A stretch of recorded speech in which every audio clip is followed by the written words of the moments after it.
sebab Allah kami yang memberikan kekuatan di dalam kehidupan kami. Terima kasih Tuhan Yesus, terima kasih kami siap mendengarkan kebenaran firman-Mu. Urapi setiap kami hanya di dalam nama Tuhan Yesus. Haleluya. Sebelum kita bersama-sama menyambut firman Tuhan, saya mengajak Bapak Ibu Saudara semua untuk kita sama-sama berdoa. Kita mohon pengurapan dari Roh Kudus untuk kita semua Bapak Ibu, supaya kita benar-benar bisa memahami apa yang menjadi kehendak Tuhan buat kita yang disampaikan melalui pemberitaan firman Tuhan pada malam hari ini. Mari Bapak Ibu kita sama-sama berdoa. Mari kita berdoa. Bapa di dalam surga, terpujilah nama-Mu ya Bapa. Kami sembah Engkau di dalam nama Tuhan Yesus Kristus Putra Tunggal-Mu yang Kau kasihi. Kami mengucap syukur malam hari ini. Seberapapun kami yang ada, Engkau sudah menggerakkan hati kami oleh Roh Kudus-Mu untuk kami berkumpul bersama-sama di dalam ibadah bersama melalui Zoom pada malam hari ini ya Bapa. Kami mengucap syukur untuk tubuh yang sehat. Keadaan kami pada malam hari ini kami tahu itu adalah karena anugerah dan kemurahan yang dari Bapa di surga. Kalau malam hari ini kami boleh berkumpul bersama-sama, kami memuji, menyembah, dan kami sedang mendengarkan firman-Mu. Bapa, kami mohon kiranya Bapa mengurapi kami semua dengan Roh Kudus-Mu ya Bapa. Kami membawa roh kami dalam hadirat Bapa, dan biarlah oleh pertolongan Roh Kudus-Mu, jika kami mendengar Bapa berbicara, menyatakan isi hati Bapa, kami boleh memahami, kami boleh mengerti, dan terlebih daripada itu, oleh pertolongan Roh Kudus-Mu kami boleh melakukannya di dalam kehidupan kami ya Bapa. Urapi kami semua, urapi anak-Mu ini ya Bapa, kiranya Engkau menaruh perkataan di dalam mulut anak-Mu ini, di dalam pikiran dan hati anak-Mu ini, untuk berkata-kata, menyampaikan isi hati-Mu, menyampaikan firman-Mu ya Bapa, dalam sepanjang pemberitaan firman Tuhan malam hari ini. Terpuji nama-Mu ya Bapa. Kami siap mendengarkan firman-Mu, berfirmanlah. Hanya di dalam nama Tuhan Yesus Kristus kami akan menerima firman-Mu. Haleluya. Amin. Amin. Bapak Ibu Saudara yang dikasihi Tuhan, malam hari ini kita akan berbicara tentang satu pokok yang sangat penting. Tapi mungkin banyak orang berpikir, pokok keselamatan itu sudah tahu. Bapak Ibu, kita akan terus bertumbuh ya di dalam keselamatan. Ya, banyak hal yang kita bahkan belum mengerti, belum pahami, Bapak Ibu Saudara, termasuk juga keselamatan. Maka pada malam hari ini, dalam satu tema yang berjudul Komitmen Hidup dalam Keselamatan, kita akan belajar bersama-sama Bapak Ibu lebih jauh dan lebih dalam lagi tentang keselamatan kita di dalam Yesus Kristus. Nah, kalau kita mendengar kata keselamatan, maka tentu kebanyakan atau pikiran kita atau pikiran kebanyakan orang pada umumnya, keselamatan itu yang berasal dari kata selamat, ya, maka tentu artinya adalah terhindar dari sesuatu malapetaka atau malabahaya.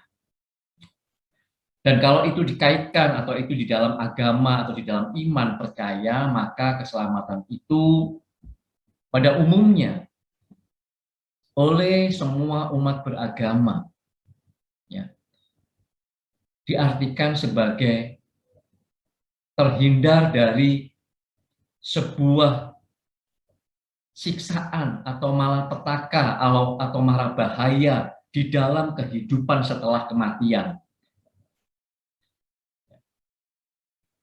Dan biasanya itu dipahami sebagai siksaan atau mara bahaya atau malapetaka itu adalah neraka.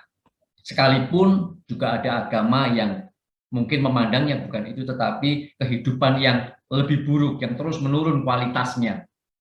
Karena di dalam reinkarnasi itu. Terhindar dari itu semua. Artinya, umat beragama pada umumnya memahami keselamatan itu sebagai kehidupan yang lebih baik dari kehidupan yang dijalani saat ini. setelah melewati kematian. Dan biasanya ini dipahami sebagai kehidupan yang lebih baik ini, yang lebih berkualitas ini adalah surga. Tempat yang indah. Atau kalau bagi agama yang bereinkarnasi, mereka akan mencapai, pada akhirnya akan mencapai yang namanya nirwana. Nah, inilah pemahaman tentang keselamatan oleh umat manusia, khususnya sebagai umat beragama di dunia ini, Bapak Ibu. Nah, bagaimana dengan kekristenan? Bagaimana dengan kekristenan? Nah, kalau tentu malam hari ini kita berbicara dalam perspektif kekristenan sebagai umat percaya, sebagai orang Kristen. Maka keselamatan bagi orang Kristen, bagi orang percaya, sampai dengan hari ini ada berbagai ragam ya arti makna keselamatan itu. Sekalipun membaca Alkitab yang sama. Tetapi di sana sini kita melihat ada begitu banyak masih perbedaan-perbedaan tentang pokok keselamatan ini. Belum lagi masuk ke detail-detailnya lagi nanti. Ya. Oke. Ada orang-orang Kristen, ada kelompok-kelompok orang Kristen ya yang lebih menekankan atau lebih memahami arti keselamatan itu sebagai kehidupan setelah kematian nanti masuk ke surga bersama-sama dengan Bapa, dengan Tuhan Yesus di dalam surga.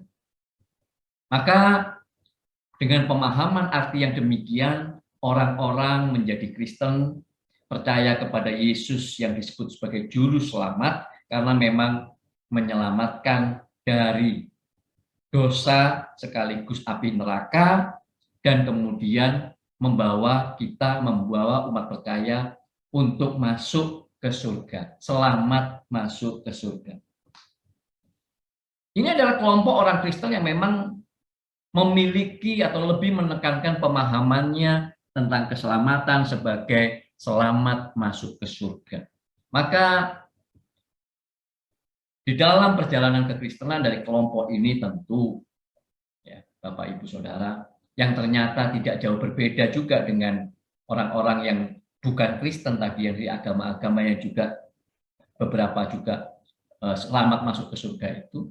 Orang-orang Kristen yang demikian ini biasanya kemudian dalam kekristenannya selalu yang menjadi fokus adalah harapan untuk masuk surga itu. Harapan untuk bisa sampai ke surga itu. Dan banyak gereja lewat berbagai pengajarannya mengesankan bahwa bahwa memang orang kalau sudah menjadi Kristen akan masuk surga. Karena keselamatan masuk surga itu adalah sebuah anugerah, pemberian Allah secara cuma-cuma lewat karya salib Kristus. Orang sudah menjadi Kristen, dipilih, ditetapkan untuk masuk surga.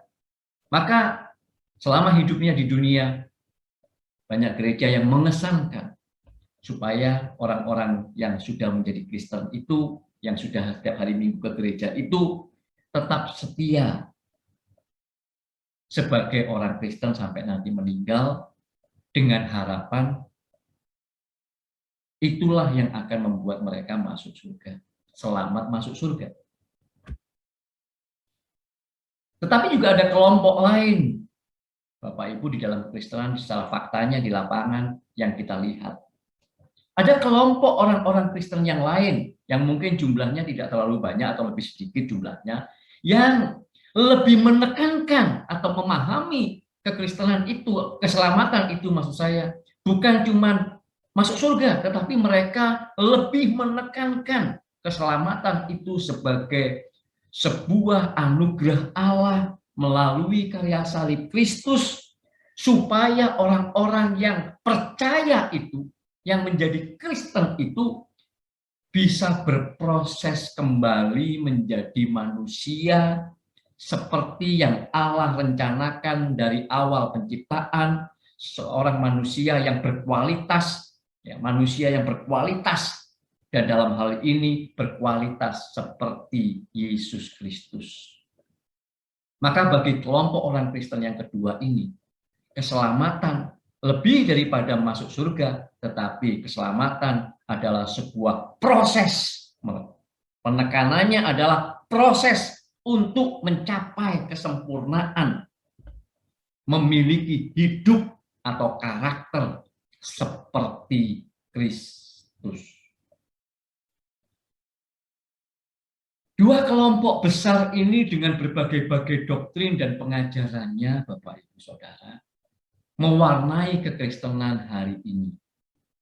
Ada orang-orang yang kemudian telinganya akan keriting ketika mendengar doktrin sekali selamat pasti selamat, tentang pasti masuk surga kalau sudah percaya Yesus. Tetapi di sisi lain juga ada banyak orang Kristen yang keriting ketika telinganya ketika mendengar harus mencapai sempurna seperti Yesus. Sama-sama. Nah, tentu saya tidak dalam kapasitas atau dalam maksud untuk kemudian membenturkan dua pandangan ini, tidak. Tetapi sebagai umat percaya kita harus cerdas. Tentu kita tidak bisa kemudian menurut teolog A, menurut teolog B. Tetapi mari kita malam hari ini, sebelum kita masuk dalam hal-hal yang jauh lebih penting, saya ingin memulai pemberitaan firman Tuhan, tema keselamatan, komitmen hidup dalam keselamatan ini dengan ini, Bapak Ibu. Mari kita belajar tentang keselamatan, arti keselamatan yang sesungguhnya, dari apa yang dikatakan oleh Tuhan Yesus Kristus sebagai pelaku utama karya salib yang memberikan anugerah keselamatan itu lewat pengorbanannya. Kalau kita membaca, Bapak Ibu Saudara, di dalam perbincangan Tuhan Yesus dengan anak muda yang kaya di Matius 19 ayatnya yang ke-16 sampai dengan 26, kalau Bapak Ibu nanti baca di rumah atau pegang handphone sambil buka aplikasi Alkitab, maka kita bisa perhatikan di sana apa yang dikatakan oleh Tuhan Yesus dalam percakapannya dengan anak muda yang kaya tersebut. Khususnya ayat yang ke-17 dan kemudian nanti ayatnya yang ke-21. Kita fokus di dua itu. Dikatakan dalam ayat-ayat itu, ketika anak muda yang kaya ini berkata, "Guru, perbuatan baik apakah yang harus kuperbuat untuk memperoleh hidup yang kekal?" Ini pertanyaan yang luar biasa. Seorang muda yang kaya, sukses, ternama, kemudian bertanya kepada Tuhan Yesus, "Guru, perbuatan baik apakah yang harus kuperbuat untuk memperoleh hidup kekal?" Jawab Yesus, "Apakah sebabnya engkau bertanya kepadaku tentang apa yang baik? Hanya satu yang baik. Tetapi jikalau engkau ingin masuk ke dalam hidup," perhatikan ini Bapak Ibu, jawaban Tuhan Yesus. "Tetapi jikalau engkau ingin masuk ke dalam hidup, turutilah segala perintah Allah." Dan bahkan kemudian anak muda itu menjawab, "Perintah yang mana?" Tuhan Yesus mengatakan, "Jangan membunuh, jangan berzina, jangan mencuri, jangan mengucapkan saksi dusta. Hormatilah ayah ibumu, kasihilah sesamamu manusia seperti dirimu sendiri." Anak muda ini kemudian, "Semuanya itu telah kuturuti dari sejak mudaku, dari sejak muda. Apalagi yang kurang?" Maka lewat jawaban di dalam ayat 17 tadi, "Jikalau engkau ingin masuk ke dalam hidup, turutilah segala perintah Allah." Nah, menarik Bapak Ibu, ketika kemudian di ayat yang ke-21, ketika ayat ke-20 anak muda ini berkata, "Semuanya sudah kuturuti, Guru. Apalagi yang kurang?" Kemudian Tuhan Yesus menjawab, Jikalau engkau hendak sempurna, nah, pergilah, jual segala milikmu, berikanlah kepada orang miskin, maka engkau akan beroleh harta di surga. Kemudian datanglah kemari, ikutlah aku. Bapak Ibu, dari jawaban Tuhan Yesus ini, mestinya kita bisa sudah menangkap dengan jelas tanpa perlu menafsirkan apa-apa. Kita tinggal membacanya dan clear, jelas. Bahwa ternyata keselamatan itu memiliki dua bentuk, dua jenis. Keselamatan dalam pengertian masuk ke dalam hidup dunia yang akan datang. Oleh karena melakukan hukum-hukum agama yang dikatakan oleh Tuhan Yesus, dalam hal ini hukum Taurat, anak muda yang kaya ini orang Yahudi, jangan membunuh, jangan berzina, kasihilah sesamamu manusia seperti dirimu sendiri. Ini sama dengan perkataan Tuhan Yesus ketika ditanya, hukum manakah yang paling utama? Kasihilah Tuhan Allahmu, dan kemudian hukum yang sama dengan itu, kasihilah sesamamu manusia seperti dirimu sendiri. Mungkin ada yang bertanya, loh, kalau begitu berarti orang beragama melakukan hukum agama bisa masuk surga dong, Pak? Nah, Bapak Ibu Saudara, ketika Tuhan Yesus menjawab kepada anak muda yang kaya itu, sebenarnya Tuhan Yesus, kenapa Tuhan Yesus mengatakan lakukanlah segala perintah Allah untuk bisa masuk ke dalam hidup yang kekal? Karena Tuhan Yesus sebentar lagi akan naik ke kayu salib. Tinggal sesaat lagi dia akan naik ke kayu salib. Maka lewat naiknya Tuhan Yesus di atas kayu salib, mencucurkan darah, menyerahkan nyawanya, orang-orang yang melakukan hukum agama atau hukum Taurat yang diringkas oleh Tuhan Yesus menjadi dua, mengasihi Allah dan mengasihi sesama, dimungkinkan ternyata untuk memiliki keselamatan dalam pengertian masuk ke dalam hidup di dunia yang akan datang. Jadi, oleh karena Yesus akan mati di atas kayu salib, menebus dosa dunia itu, maka Yesus memberikan jawaban ini. Nah, jawaban yang kedua di ayat ke-21, maka jelas, kalau kamu mau sempurna, ikut aku.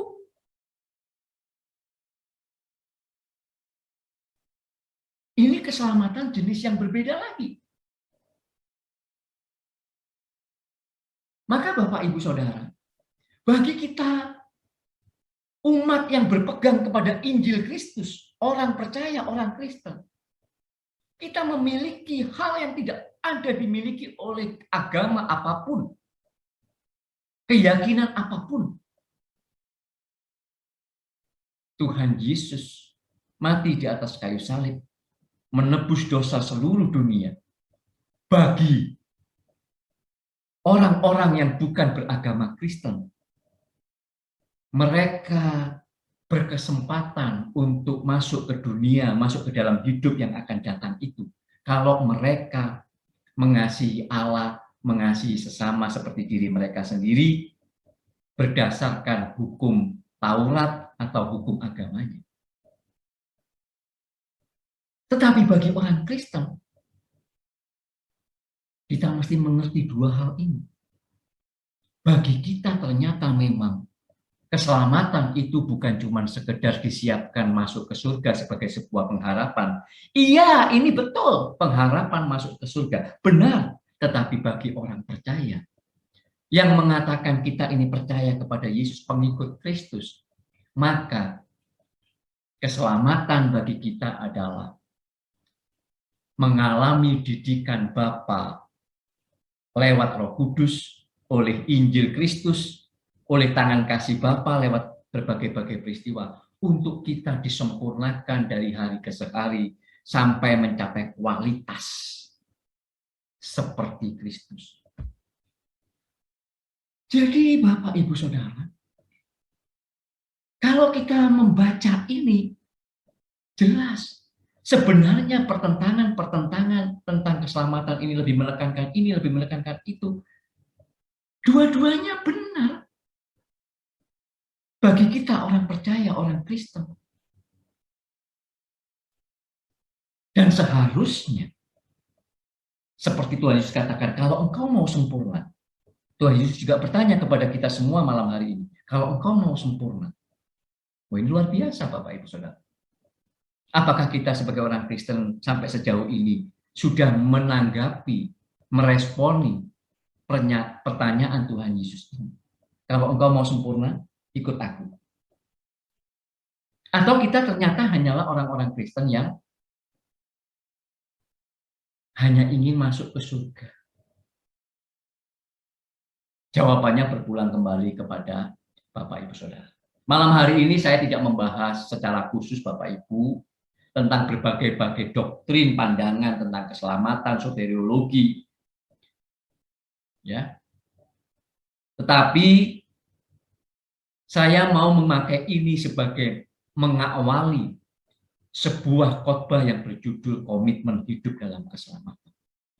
Apapun pemahaman, keyakinan Bapak Ibu Saudara, apakah lebih memahami sebagai pengharapan untuk masuk surga, tujuan untuk bisa masuk surga, atau yang mau lebih menjadi sempurna seperti Kristus Yesus, maka kita harus memahami hal yang penting ini. Ternyata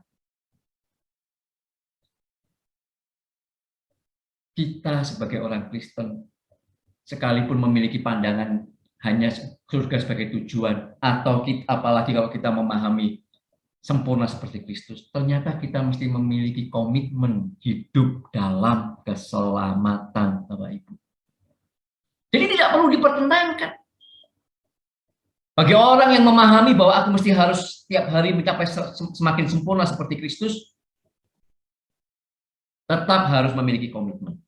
Bagi yang memahami bahwa surga adalah tujuan, adalah harapan, juga harus memahami bahwa harus memiliki komitmen untuk memastikan itu.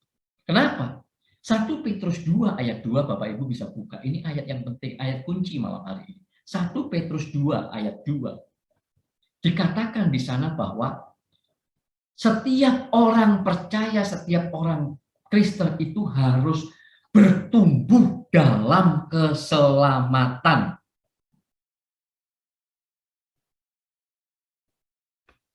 Perhatikan baik-baik, Bapak Ibu.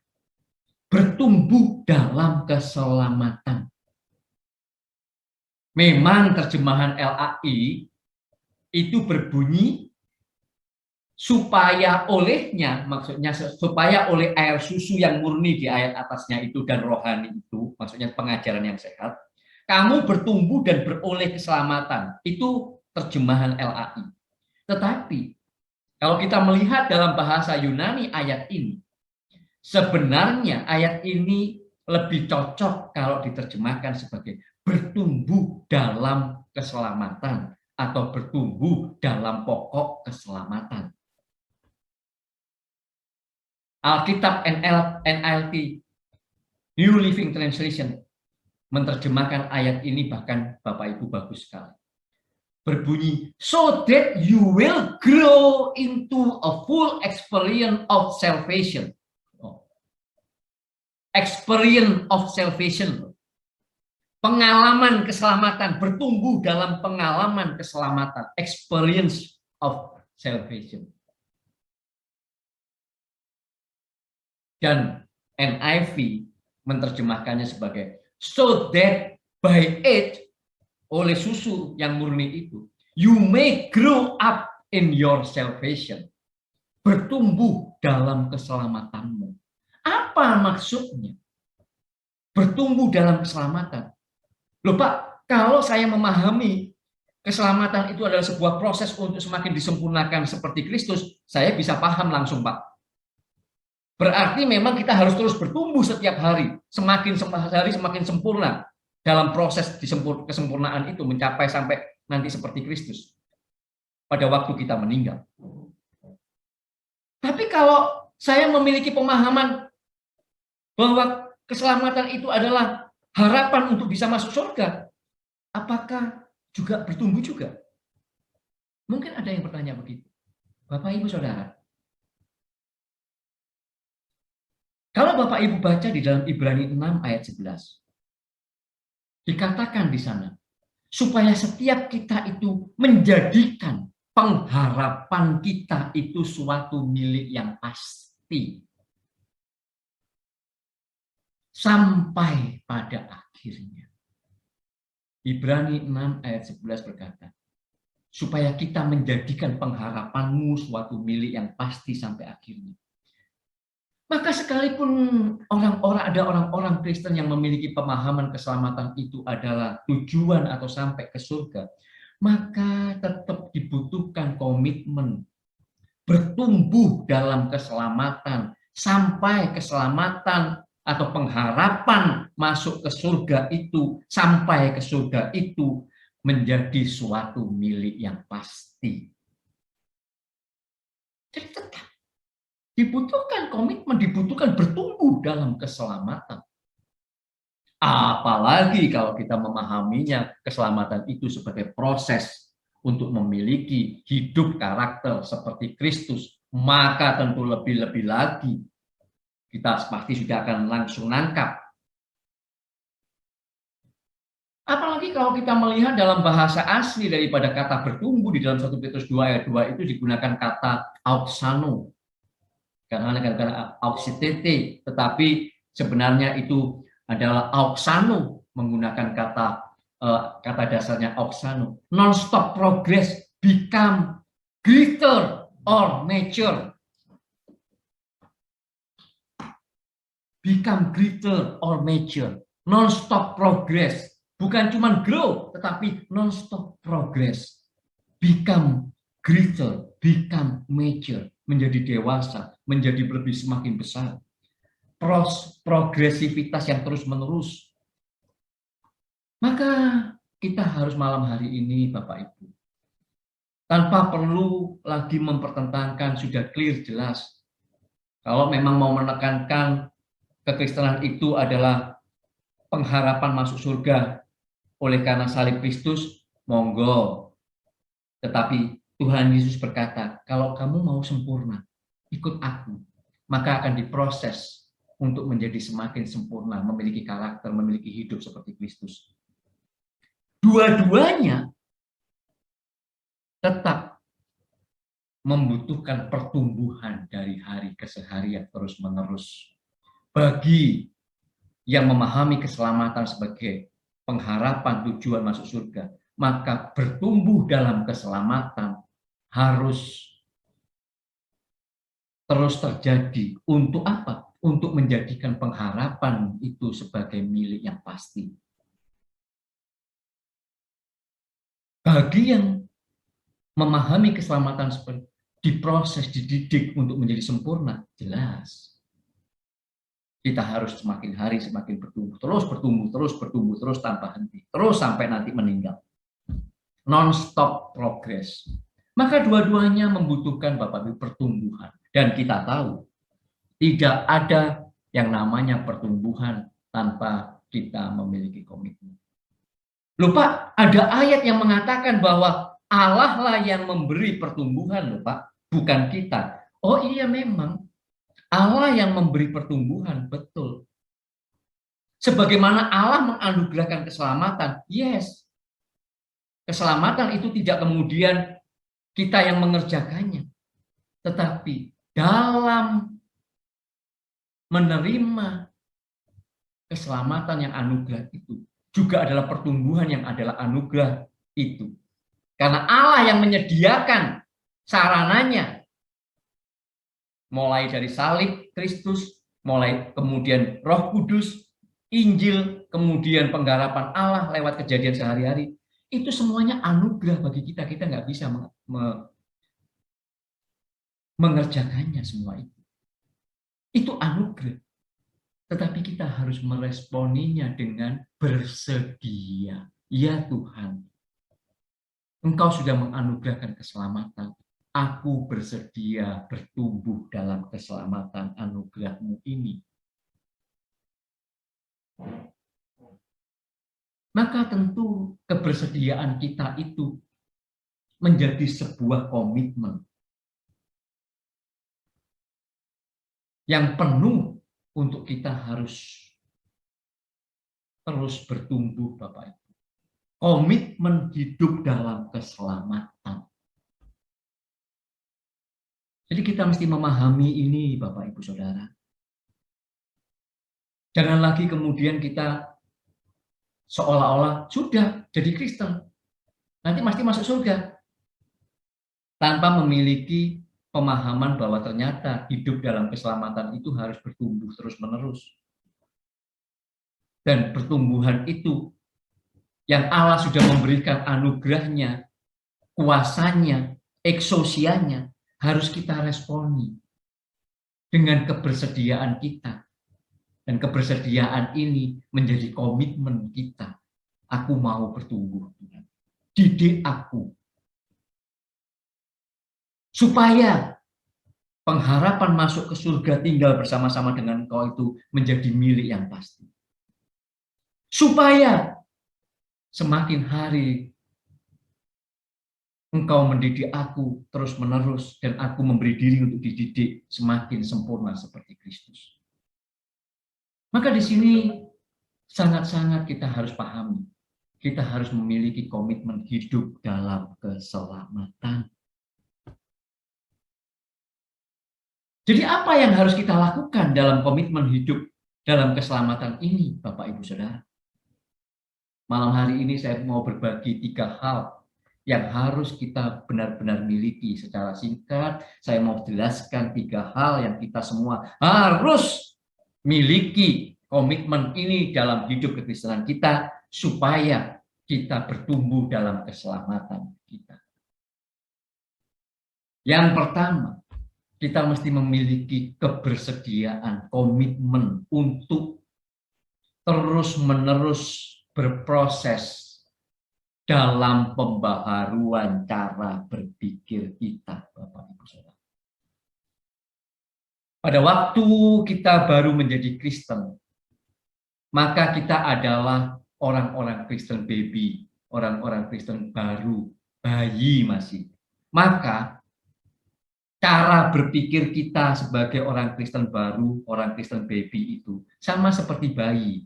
Semuanya itu self-oriented. Coba tanya kepada yang punya baby, Pak Ferry dan Inge istrinya itu mungkin, ya, lagi punya baby usia 1 tahun lebih. Ya, yang namanya bayi itu self-oriented. Lapar tinggal nangis, ngompol tinggal nangis, semuanya pokoknya nangis dan kemudian orang tuanya yang datang. Ketika kita Kristen bayi, coba perhatikan, ingat-ingat Bapak Ibu. Kita, Tuhan, aku pengen begini. Kita mengalami, loh Tuhan kok kasih ya? Semuanya self-oriented, karena memang Kristen bayi. Tetapi apakah kita kemudian harus jadi Kristen bayi terus, yang self-oriented terus, tidak pernah bertumbuh menjadi dewasa, sekalipun jadi Kristen sudah 5 tahun, 10 tahun, 15 tahun, bahkan 20 tahun, tidak pernah jadi dewasa, bayi terus, self-oriented terus, minta terus, maka itu artinya kita tidak bertumbuh. Kalau kita bertumbuh, memiliki komitmen, berproses dalam pembaharuan cara berpikir, maka kita akan seperti yang dikatakan oleh Rasul Paulus. Ketika aku masih bayi, ketika aku masih kanak-kanak, maka aku berpikir seperti anak-anak. Anak-anak itu minta. semuanya juga untuk dirinya. Aku mau ini, aku mau itu. Aku mau begini, aku mau begitu. Aku pengen ini, pengen itu. Tetapi ketika kita bertumbuh dewasa, kata Rasul Paulus, maka aku akan meninggalkan cara berpikir anak-anak itu dan aku akan berpikir secara dewasa. Orang yang bertumbuh menjadi dewasa tidak lagi kemudian self-oriented. Orang dewasa kemudian memiliki tanggung jawab. Kalau kita kemudian punya orang tua, maka kita berpikir tentang orang tua kita. Tidak lagi berpikir untuk diri sendiri lagi. Maka demikian juga dalam hubungan kita dengan Bapa di surga. Ketika kita masih Kristen bayi, semuanya kita minta, Bapa minta ini, minta itu, minta ini, minta itu. Tetapi setelah kita bertumbuh, kita memiliki komitmen untuk berproses dalam pembaharuan cara berpikir, maka kita sudah God-oriented. Ketika kita memiliki God-oriented, maka kita mulai melihat hal-hal yang Bapa kehendaki untuk bekal hidup kita bersama-sama dengan Bapa di surga. Kita mulai berpikir itu, mulai memperhatikan itu, fokus kita kepada itu. Maka kalau orang-orang dewasa yang memiliki cara berpikir yang dewasa, dikatakan dalam Roma 12 ayat 1 dan 2, mulai cara berpikirnya sudah tidak lagi sama dengan cara berpikir orang-orang dunia ini. Kenapa? Karena sudah God-oriented. Memiliki cara berpikir apa yang Bapa kehendaki. Dalam bertumbuh dalam keselamatan itu. Nah, ini hal yang harus kita miliki. Setiap kita ini akan memastikan pertumbuhan keselamatan kita, pengharapan kita akan surga menjadi milik yang pasti, dan kesempurnaan kita dalam karakter, dalam hidup seperti Kristus akan semakin bertumbuh. Kalau kita berkomitmen untuk terus berproses dalam perubahan cara berpikir. Sehingga kita akan memiliki cara berpikir yang tidak lagi sama dengan dunia ini. Kita akan memiliki cara berpikir yang memperhatikan fokus kepada yang Allah kehendaki, yang Bapa kehendaki. Nah, komitmen yang kedua, Bapak Ibu Saudara, yang harus kita miliki, yang harus kita punya.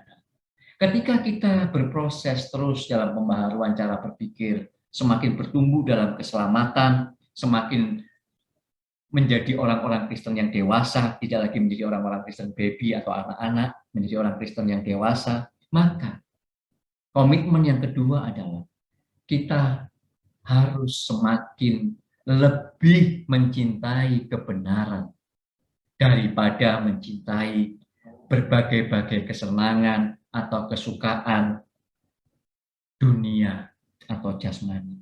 Kita lebih mencintai kebenaran. Karena memang cara berpikir kita sudah God-oriented, maka kita sudah mulai memilih, kita harus berkomitmen untuk terus memilih kebenaran, kehendak Allah, kehendak Bapa. Dan mulai tidak lagi mendahulukan, mengutamakan hal-hal yang kesenangan-kesenangan jasmani, tetapi kesenangan kesukaan Bapa itu yang kita dahulukan. Maka benarlah dikatakan dalam 1 Yohanes 2, 15, 17. Supaya kita jangan menjadi mencintai dunia, tetapi kita mencintai Allah. Dengan cara apa? Supaya kita tidak lagi memiliki keinginan daging, keinginan mata, keangkuhan hidup. Kita tinggalkan itu. Tidak mungkin orang bisa meninggalkan hal-hal itu kalau tidak dimulai dengan komitmen untuk mengalami perubahan cara berpikir sampai memiliki God-oriented. Tidak mungkin.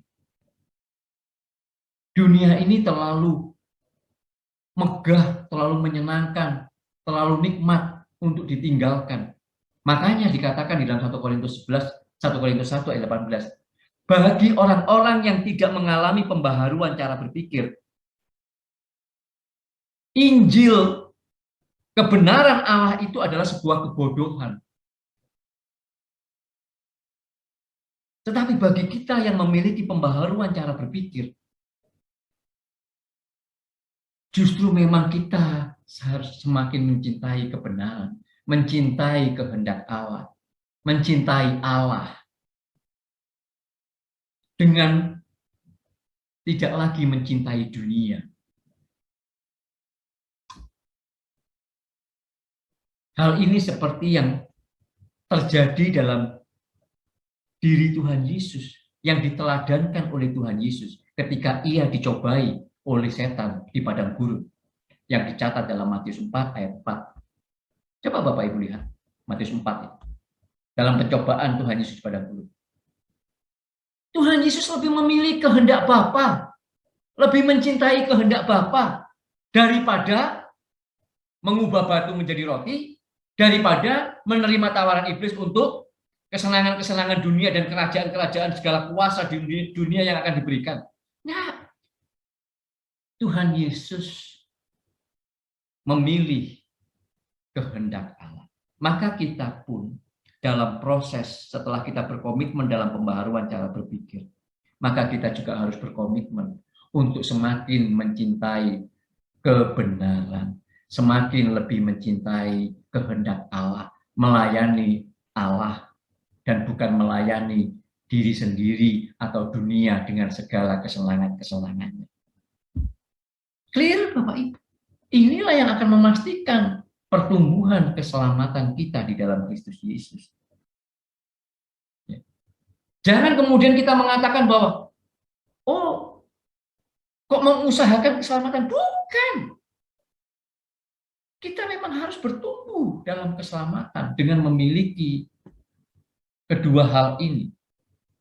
Dan yang terakhir yang harus kita miliki dalam komitmen kita, supaya terus bertumbuh dalam keselamatan adalah, jangan pernah kita meninggalkan sikap berjaga-jaga dan berdoa.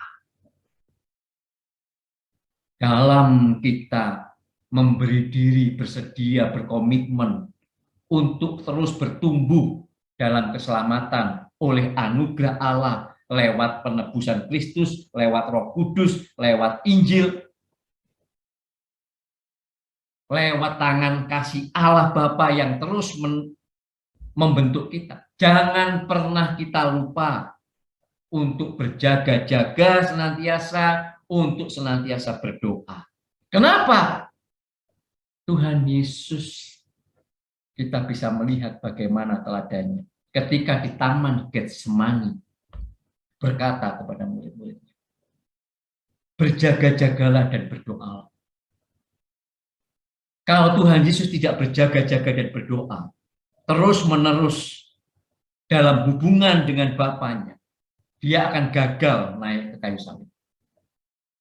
Maka kita pun bisa gagal sampai ke surga ataupun memiliki kualitas seperti Kristus kalau kita lalai untuk berjaga-jaga dan berdoa, membangun sebuah relasi yang terus-menerus, yang intim dengan Allah. Kenapa? Karena daging kita ini lemah memang. Tuhan Yesus katakan, daging ini lemah, rapuh.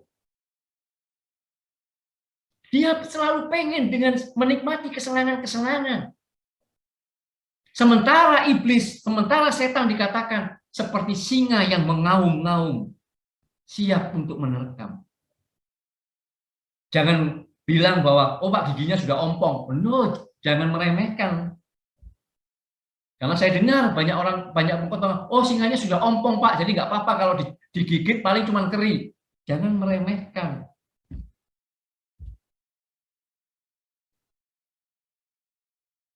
Berjaga-jaga dan berdoa. Lagi juga Bapak Ibu, daging ini bukan cuma rapuh, tetapi kita menemukan sayang, mengalami. Pasti daging ini juga licik.